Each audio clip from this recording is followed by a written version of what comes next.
અને જો કે 12 વાગ્યા પછી બેઠા હોય સમજણવા વાળા જ બેઠા હોય, બાકી તો અમે હાજમાં હોય ને 2-3 વર્ગના માણસો આવે. પેલા આવે ને એ બધા કે કલાકાર શું વાહન લઈને આવ્યા છે ને કેવા કપડા પહેર્યા છે ને આ બધું જોઈ જોઈને વિયા જાય. પછી બીજો વર્ગ હોય ને કે કોણ કેવું ગાય છે ને કોણ કેવું બોલે છે ને એ જોઈને વિયા જાય. પછી જે બેઠા હોય ને બાબુ એ ભજનના માલમી હોય, એ કઈક ભજનના ભૂખ્યા હોય એમાં કોઈ ખડકી ન ઉગાડે એવું હોય, કપાણે બેઠા હોય પણ એવા ઓછા હોય. ઘણા ને એવું હોય ન રાખે સારું, હવે ઘરે ખડકી ઉગડે એવું નથી ને આ જો આવડો બંધ કરશે તો અમારે ઘણી જગ્યાએ એવું થાય. 3 વાગે 4 વાગે પ્રોગ્રામ બંધ કરીને તમે હાથ વચ્ચે રાખ્યા હતા. અમે કઈ ગયેલા પણ હંમેશા ના હાથ વચ્ચે કે હવે અહીંયા હુવાય ને ઘરે ઉગાડે નહીં. એટલે બધાને હરખું નથી હોતું, પણ ભજનની મજા હશે. કહેવાનો મારો અર્થ કે આ ધરતી કપ આવ્યો, આ વાવાઝોડા આવ્યા, આ દુકાળ પડે, આ કોરોના આવ્યો, કઈક એવું નથી લાગતું કે આપણી કઈક ખામી હોય છે મારી? અત્યારે નગર તમે જોવો તો ભજન ને સત્સંગ ને ધૂનું ને હવન ને પ્રતિષ્ઠાયું ને મંદિર ને કથાયું ને કઈ ઘટે છે? આપણને એમ કે ભક્તિનો રાફડો ફાટ્યો એવું નથી લાગતું? હવે આટલી બધી જો ભક્તિ હોય તો પછી આટલું બધું બગાડ છે. આ ભગવાન શું નહીં સાંભળતો હોય? આપણે આ રાયડું નાખી છે નહીં સાંભળતો? આ પૈસા માણા ઉડાડે છે એ નહીં ભાળતો હોય? તો આમાં કઈ ખોટું રંધાતું હોય એવું નથી લાગતું? આટલું બધું આપણા ગઢા એટલું બધું નતા કરી હતું જ ને શું કરી શકે? પણ તોય આવા રોગ ને આવા ધરતી કપ ને બાબુ આવું આવ્યું નથી. કાંઈક ખોટું રંધાય છે, કાંઈક આપણે વિચારવાની જરૂર તો છે. નકર મને તો એમ થાય કે આ જે સમય મળ્યો છે ને એવો સમય આપણા ગઢે ભાડ્યો નહોતો ને આવતો સમય કદાચ ગમે એવો આવે એ ખબર નથી. પણ બાપુ અત્યારની જે મજા છે ને, આ સ્વર્ગ છે ને એ આર્ય સ્વર્ગ છે. બાકી સ્વર્ગ પર બધા ઘણા નથી કહેતા એ કે સ્વર્ગમાં ઇન્દ્ર રાજા હોનાના સિંહાસન ઉપર બેઠા છે, અહીંયા ફુવારા છે ને ઇન્દ્રની અપસરાયું નાચ કરે છે ને અહીંયા કોઈક જી આવ્યું હોય કોને મારા પગ ઝાલવા? કોઈ જી આવ્યું નથી ને કાંઈ કોઈએ સ્વર્ગ ભાડ્યું નથી. આ રહ્યું ને એ સ્વર્ગ છે, બાકી કાંઈ છે નહીં.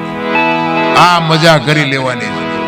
આ બધા ભવની વાતો કરે એમાં મને ટપા નથી પડતા. ઓલા ભવમાં આમ ને ઓલા ભવમાં આમ મળ્યો એ શું થાય લો ને કાલની ખબર નથી. ભવની હું ખોડવી હોય ભલા મને? આ ભવમાં હું વાંધો શું ઘટે છે? હું આ કર્મમાં મને નથી ખબર પડતી. અત્યારે તમે જો ભક્તિ કરે એવડાય દુખી છે, મલકના બૂસ મારે એવડાય સુખી છે.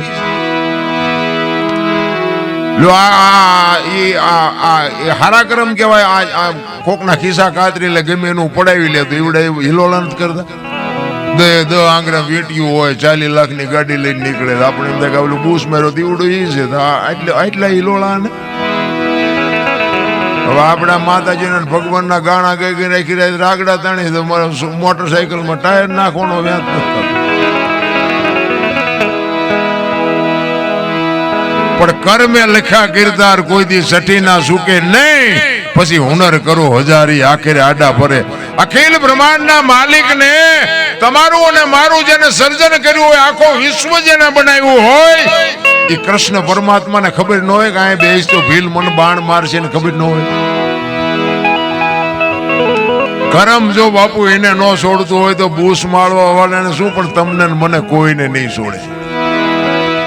કરમ કોઈ દી છોડે નહીં. પછી ભલે હોય ભગવાન પરાસીના પીપળે ભીલે લઈ લીધા પ્રાણ. તમે વિચાર તો કરો, એક ભીલ બાપુ અખિલ બ્રહ્માંડના માલિકને વિધિ નાખતો હોય તો કરમની ગતિ શું છે?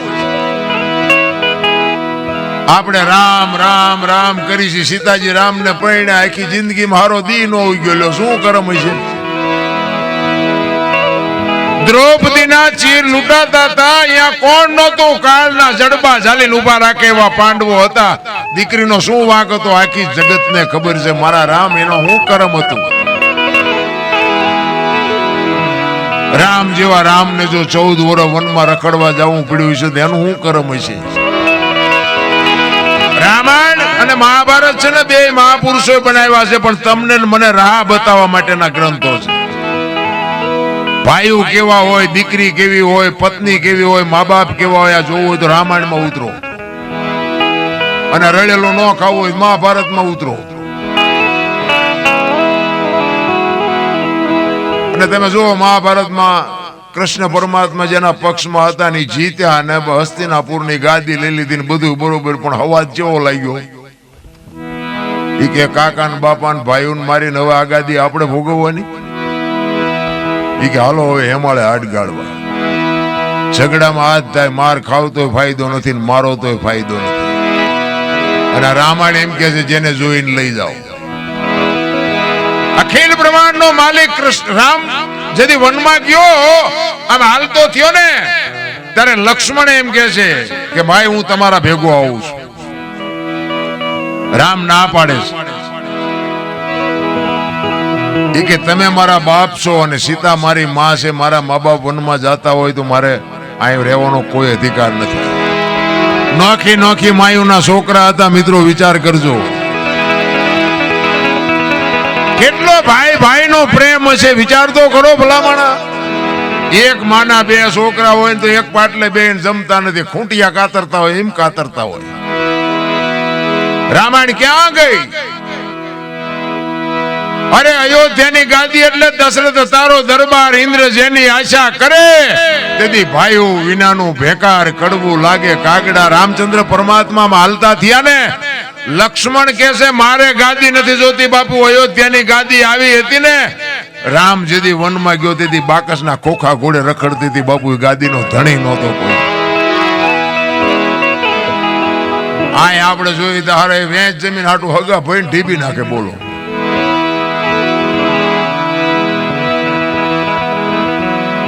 એક જાય ઉપર ને એક જાય જેલમાં, જમીન અહીંયા પડી હોય. એટલે સંતોએ કીધું કે ધરતી રાજા રામની આની કોઈની પૂરી કરી નહીં આશ, આની માથે કંઈક રાણા રમી ગયા ને કંઈક વિયાઈ ગયા નિરાશ. પછી જેલમાં હોય એની ખબર કાઢવા જાઓ ને એટલે શું કે ખબર, ઓલું પસાવી ગણ જાય ભલે જાય પણ મને બારો કટાવતા વેચ જવા દીધી હોત તો. પણ તારે મોડું થઈ ગયું હોય મારા રામ. સમયની બલિહારી છે, સમય બડા બલવાન છે. કર્મની ગતિ કોઈ તમે વિચાર કરો. થઈ થાવીને થાશે એવો ત્રિકાળ જ્ઞાની મહાપુરુષ ગંગાનો પુત્ર ભીષ્મ છેલ્લે બાણની પથારીમાં હોવું પડ્યું. કાલ શું બનવાનું ઈ જેને ખબર હોય, પોતાના મૃત્યુને બાપુ પાછું જો ઠેલી શકતો હોય તો આ મહાપુરુષ કેવો હોય છે. કુરુક્ષેત્રના મેદાનમાં જેથી બાપુ હામ હામ આવીને ઉભા રહ્યા ને તેથી કૃષ્ણ પરમાત્મા પાંડવના પક્ષમાં હતા અને ભીષ્મ બાપુ કૌરવના પક્ષમાં હતા. અને ભીષ્મ કૃષ્ણને કહે છે કે તું જે પક્ષમાં હોય પક્ષ હારે નહીં, પણ દુર્યોધનનું અનાજ મેં ખાધું છે એટલે મારે સેનાપતિ બન્યા વગર છૂટકો નથી.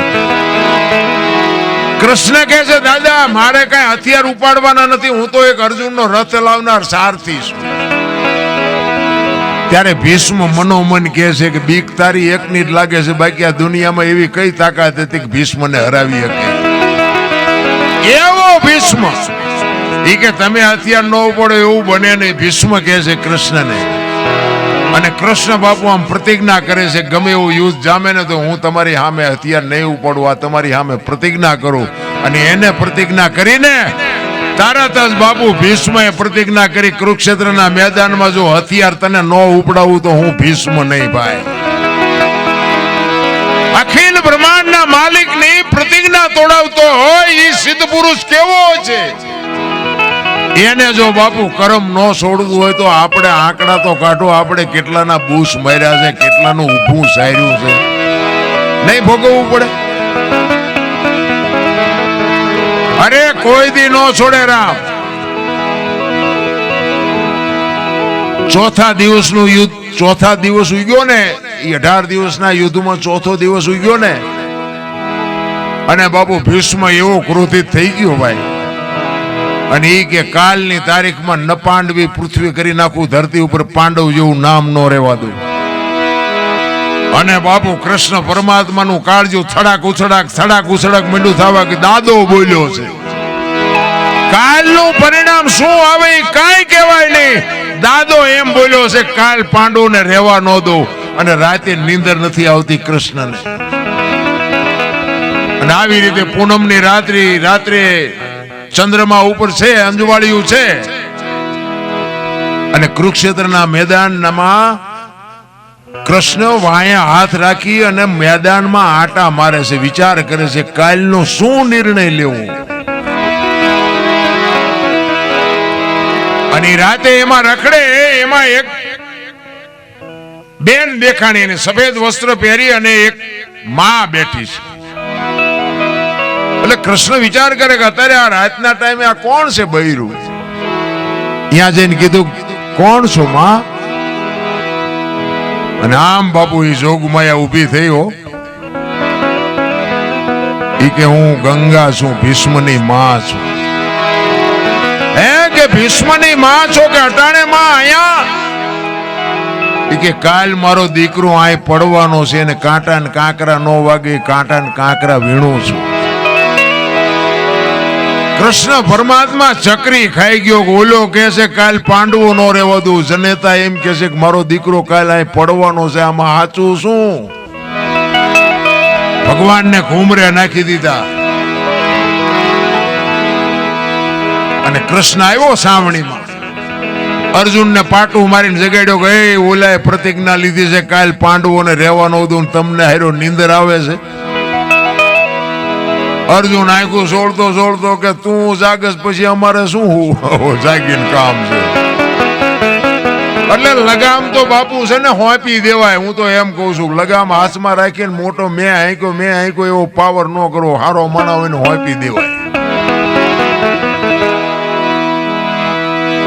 અને કૃષ્ણ વિચાર કરે છે, અર્જુનને કહે છે કે કાલ તારે આગેવાની શિખંડીની લેવાની છે. કાલ તો રથમાં આગળ શિખંડીને રાખજે. કારણ કે બાબુ કૃષ્ણએ કપટ તો કર્યું જ છે. એટલે અર્જુન એમ કે છે અમે હું બંગડીયું પહેરી છે શિખંડી. ઈ કે હું કહું એમ કરીને ભાઈ એમાં તમારા ડાળિયા નહીં આવે. અહીંયા હું કહું એમ કર નકર કાલ ભીષ્મ છે ને મેદાનમાં દડે રમે એવું કરી નાખશે. કાંઈ નહીં રહેવા દે. તું શું માનસ? ભીષ્મને તું શું માનસ?